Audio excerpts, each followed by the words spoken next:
Getting married in California means you are automatically signing a strict default financial contract written by the state.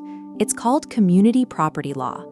The moment you are legally wed, the state merges your two separate financial lives into one single entity.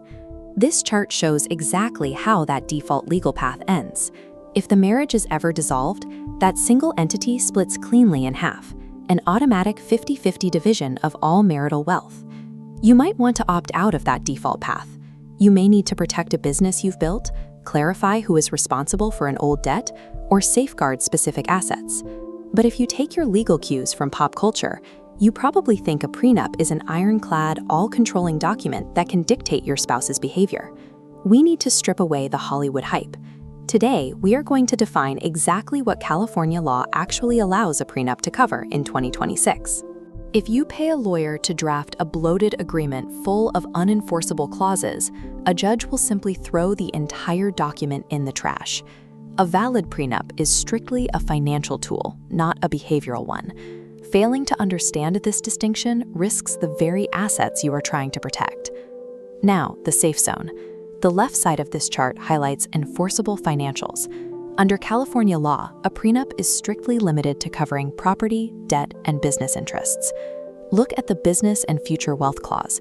You can explicitly categorize future business growth and intellectual property as separate property.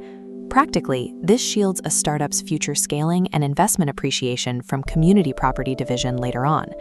The mandatory trade-off here is discipline. This clause requires strict, ongoing financial segregation and distinct accounting during the entire marriage. Warning tone: if you accidentally commingle personal and business funds 5 years down the line, you can completely invalidate that upfront legal protection. Then we have the debt allocation clause. You can use this to explicitly assign responsibility for pre-existing student loans or future business obligations. This visual illustrates the outcome, a firewall. If a massive liability drops, crushing one side, the other partner's assets remain perfectly unaffected. Building that firewall requires complete, often uncomfortable financial transparency. Both parties must disclose every dollar of debt before the wedding. Achieving long-term financial protection means sacrificing your financial privacy and enduring awkward conversations right now. Now, the danger zone. The right side in red outlines unenforceable and void clauses. These attempt to control non-financial behavior or mandate rules around children. A common trap is the lifestyle clause. Couples try to insert financial penalties for infidelity or rules dictating personal habits. California courts firmly reject these behavioral penalties. They violate the state's public policy doctrine, which keeps judges out of your personal life. If you ignore this rule, you waste your legal budget drafting a void clause, and you risk angering a family court judge. Overreaching on lifestyle clauses can poison the well. If the contract looks vindictive, the judge may question the validity of the entire document. Next is the spousal support waiver. This is an attempt to completely eliminate all alimony, regardless of future circumstances. On paper, this appears to be a bulletproof way to protect the higher-earning spouse's post-divorce income. This timeline shows the trade-off. California courts test this waiver for unconscionability, meaning extreme unfairness, at the exact moment of divorce, not when signed. If the wealth gap grows too extreme over decades, a judge will strike the waiver entirely. Attempting to exert behavioral control or enforce grossly unfair support waivers provides a false sense of security and actively compromises your valid legal protections. The most effective prenups are not standardized templates. They are custom documents tailored to specific assets. This scorecard maps 3 specific profiles to show how to build an actionable agreement.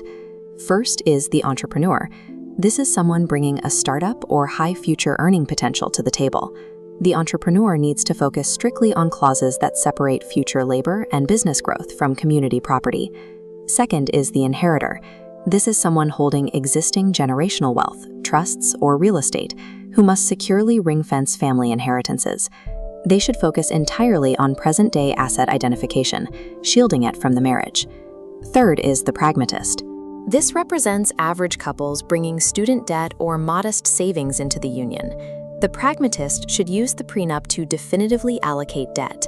The contract serves as the cheapest insurance policy against inheriting a partner's loans. There is a universal warning for all three profiles. Ensure both parties have independent legal counsel and ample time to review documents before the wedding. California's strict legal standards demand these exact procedural steps. Skipping them renders the investment completely and entirely useless.